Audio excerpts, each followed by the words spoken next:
Today we're coming to you from the East Gallery of the Rhode Island House of Representatives in a segment we call Capitol Spotlight.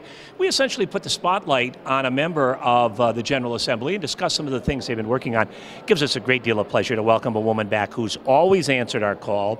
We appreciate her coming on yet again today, the Honorable State Representative Doreen Costa. Representative, it's great to see you. Thank you, Dave. It's good to have you here, and you're always involved in interesting legislation and legislation that gets a lot of conversation. And you have a couple of bills and things that are being heard by House Finance that are of particular interest to you. One is a bill that would repeal an action taken by the Board of Governors for Higher Education that would give in-state tuition to non-U.S. citizens. You're concerned about that, and bring our viewers up to date as to what's happening there. Sure. It's not about whether you agree with the decision or not. What this bill does is asking for a House floor vote. This is the only state in the country that bypassed the General Assembly. And the reason why they bypassed the General Assembly is because it's my understanding, and with the approach that I took asking people on the House floor, there's not enough votes for this to pass.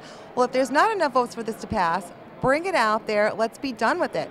Like I said, we're the only state in the country that didn't come to a General Assembly House floor vote and went right to the Board of Governors. So it doesn't matter what side of the aisle you're on, and there's also many Democrats that have signed on to this bill as well. Well, let me just be devil's advocate with you for a moment. In the Civil Rights Act, if you had gone to the voting public and said, would you support African Americans being allowed to eat at the same lunch counter?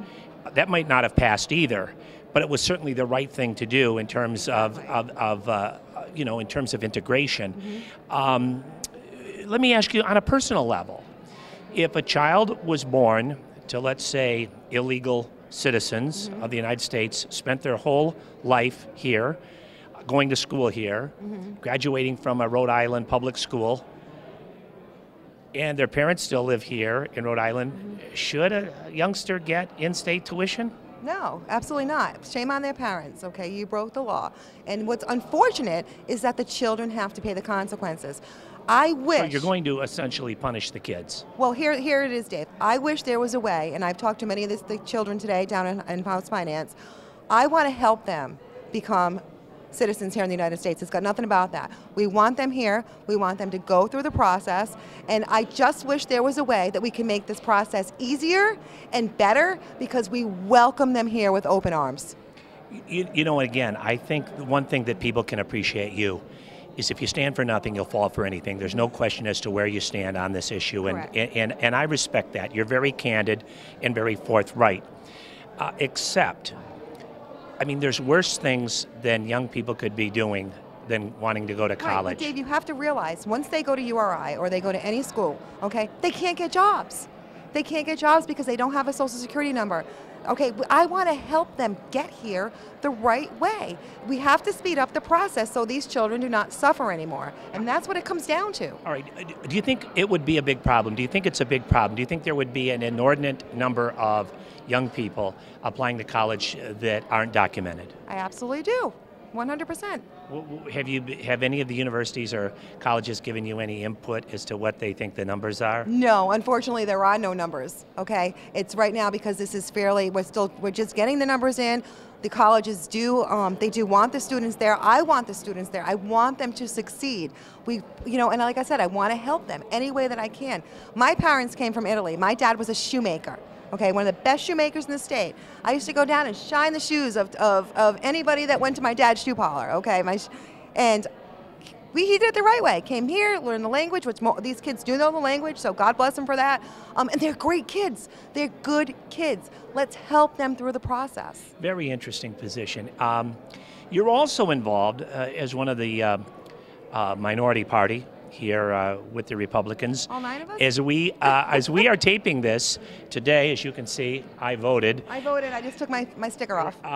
You want to be a delegate to the Republican convention. I do, yes. And so the next time we talk, we'll find out if you made it. I want to wish you the very best of luck with that. Tell us about your candidate, Mitt Romney. Well, as you all know, I was a Michelle Bachmann girl, and I've always... and a good friend of hers. A friend of hers, yes. I haven't talked to her in a while. I actually invited her here, and she was going to come here until she actually find out that she has an opponent now.